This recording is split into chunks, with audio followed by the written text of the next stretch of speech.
And now it's morbid meal time. Welcome to the Haunt of Fear, creeps. This is your revolting restaurateur, the old witch, ready to sling slime and wind up CK's muckmag for this idiotic issue. Care for some seafood?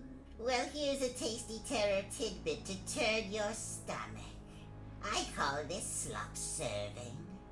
Half-baked.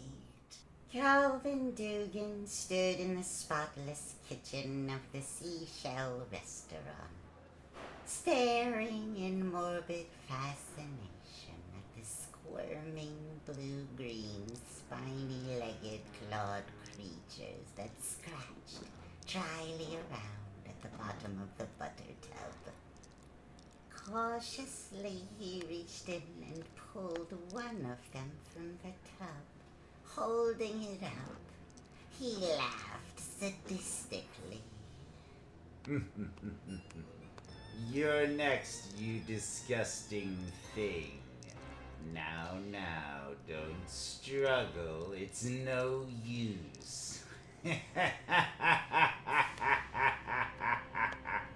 Calvin reached for a knife. He placed the struggling lobster belly up on the huge wooden kitchen table and grinned down at it. First, we split you open, from head to tail, like so. The lobster squirmed. Calvin forced the knife blade against its soft-shelled underside, and with a slight sawing motion, crunched it through.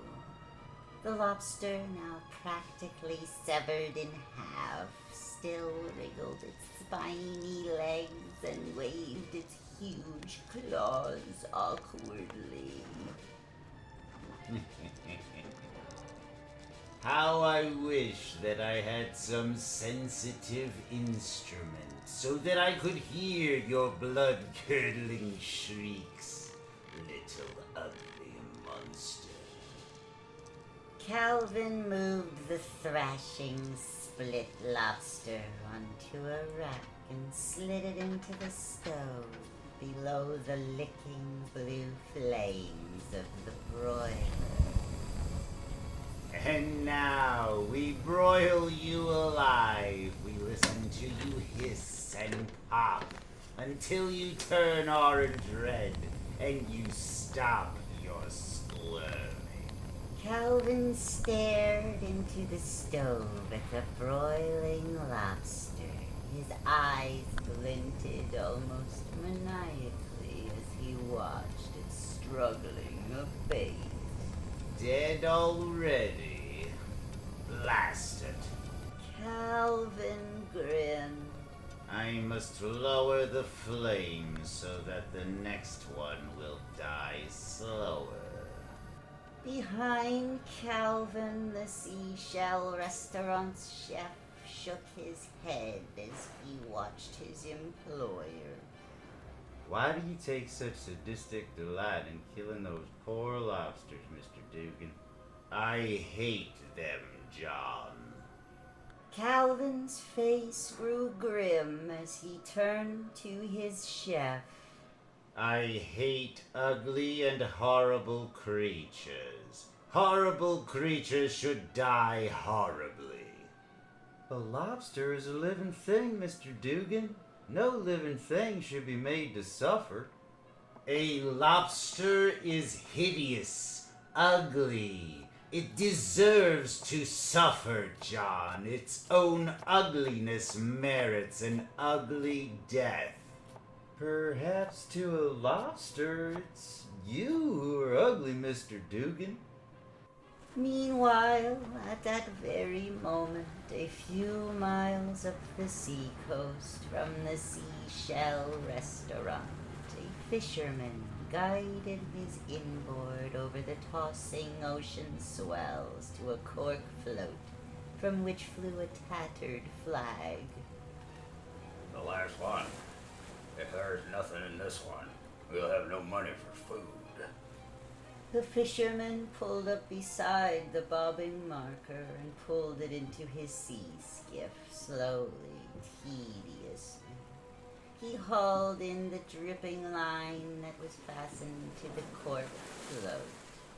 I cannot understand it. All along the coast, other lobster fishermen are finding 2, maybe 3 lobsters in each of their pots. For 2 weeks now, I have not found one.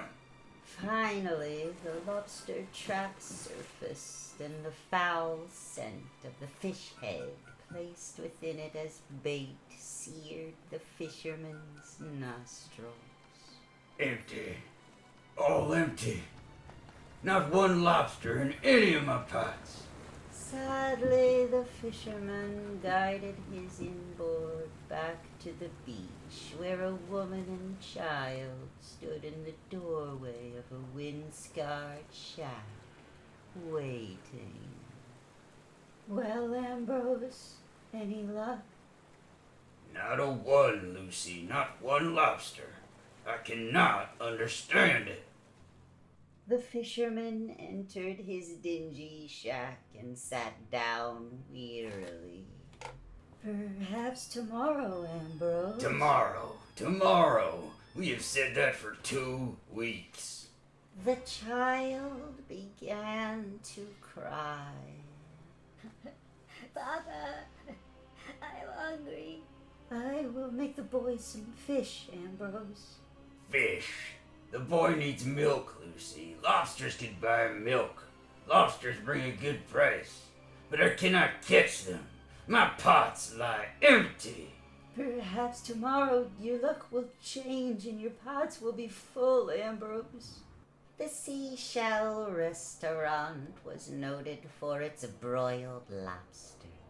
People came from miles around to feast on the succulent white meat dipped in butter sauce. Calvin Dugan did a thriving business.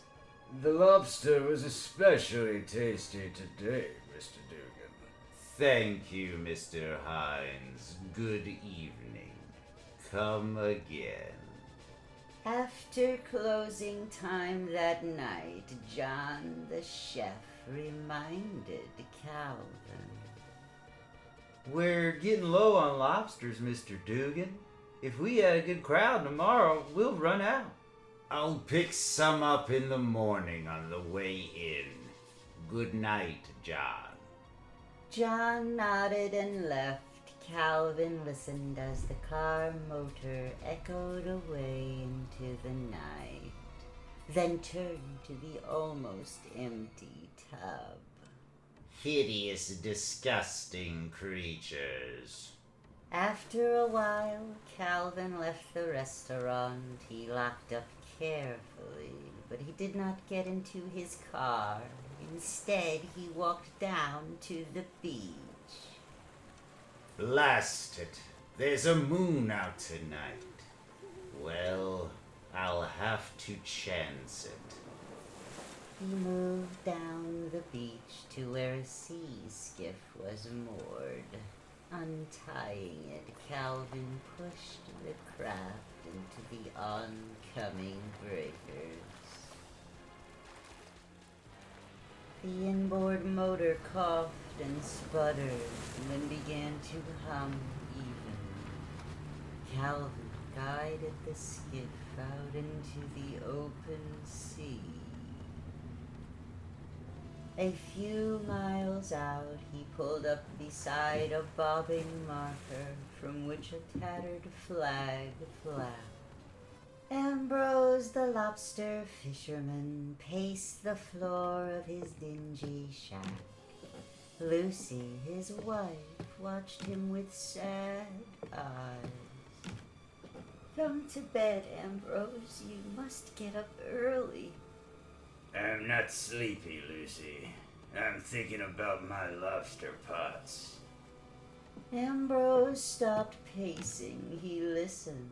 Far away over the roar of the surf pounding the nearby beach, Ambrose heard a sound, a dull humming sound. A sea skiff? Out there? in the night. So that's it. Ambrose pointed out to sea, out to the distant tossing swells. Someone's out there. That's why my lobster pots are always empty. Someone is stealing my lobsters. Ambrose, wait! Ambrose was out the door of his weather-beaten shack in a flash. Ambrose, come back! I'll get him, Lucy. I'll get him. Far out on the moonlit waves, Calvin Dugan lifted a lobster pot into his sea skiff. 2 beauties. That's 17 already, and I've only raided half of his traps. Suddenly, Calvin looked up. Scarcely 100 yards away, another sea skiff glided toward him silently. It's the lobster fisherman. He must have rowed out. That's why I didn't hear him. I've got to get out of here. Calvin struggled with his inboard, trying to start it. The other sea skiff pulled alongside. The fisherman in it glared at him with burning eyes. So, no wonder Mr. Dugan hasn't bothered to stop by lately to see if I have any lobsters to sell. He knew. Keep away, Ambrose. Keep away. I warn you. Ambrose snarled. You ugly thief. You hideous monster. My child has gone without milk and meat and clothes because of you. I'll pay you, Ambrose. I'll pay. Ambrose screamed. Pay me? Never. I'm gonna report you to the police. They'll throw you in jail, where you belong. Don't be a fool, Ambrose. I'll pay you well to forget this. No, I won't take your money. It's jail for you. Jail. You force me to do this, Ambrose. The knife blade in Calvin Dugan's hand glinted in the moonlight. Now I'll have to kill you, Ambrose, to keep you from talking. Ambrose's shriek echoed across the heaving water as Calvin plunged the knife into his writhing body again and again. Then Calvin lashed Ambrose into his sea skiff and chopped a hole in the floorboards, letting the seawater in. Slowly the boat with Ambrose's body sank below the tossing ocean waves. Calvin started his inboard and guided his sea skiff back to the beach and loaded the butter tub with the stolen lobsters into his car trunk. He'd started home, roaring down the coast road at breakneck speed, when the blowout occurred. As Calvin's lurching car spun over, the steering wheel shattered, ripping into his body, tearing, slashing.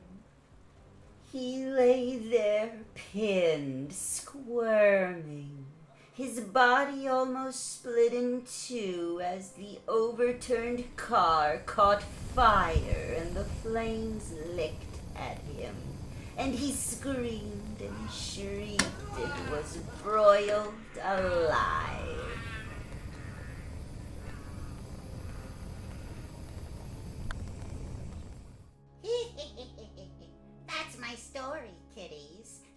and ended up like the lobsters he'd been stealing.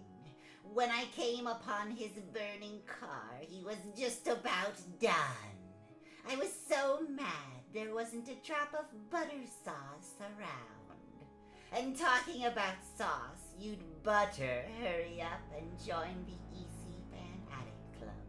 Remember, membership is limited to only 157 million people, so don't lose out. Get your full color certificate, your embroidered patch, your wallet identification card, and your handsome lapel pin. For details, read CK's